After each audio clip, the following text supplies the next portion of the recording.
श्री कृष्णाय नमः. योगाचा खरा शिखरबिंदू कोणता? ध्यानयोग, कर्मयोग, ज्ञानयोग की अजून काही अधिक श्रेष्ठ?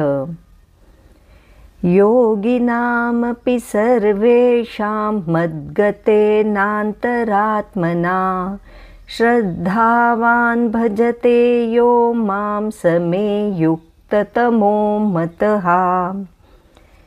हे अर्जुना, योगी अनेक प्रकारचे आहेत, पण त्यांच्यातील श्रेष्ठ तो आहे जो मनाने आत्म्याने माझ्यात लीन होतो आणि श्रद्धेने माझी भक्ती करतो.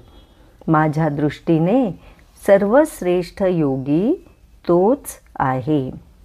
योग म्हणजे फक्त आसन, प्राणायाम किंवा ध्यान नव्हे. योग म्हणजे अंतःकरणाने परमेश्वराशी जोडले जाणे. कोणी ज्ञानमार्गाने चालतो, कोणी कर्ममार्गाने, कोणी तप करतो, कोणी ध्यानधारणा करतो. पण हे सगळे मार्ग शेवटी भक्तीतच एकरूप होतात.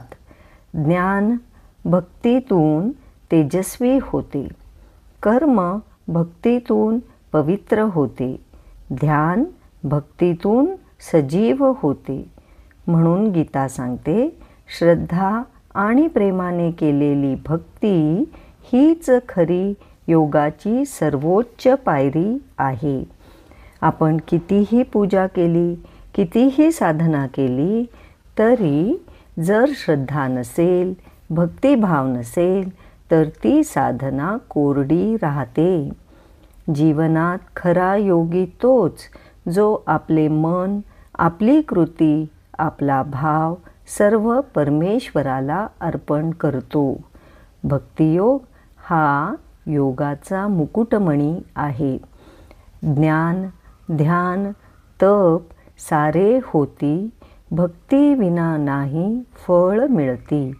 गीतेचा सार एकच खरा, भक्तियोग श्रेष्ठ ठरला. श्रीकृष्ण शरणम मम.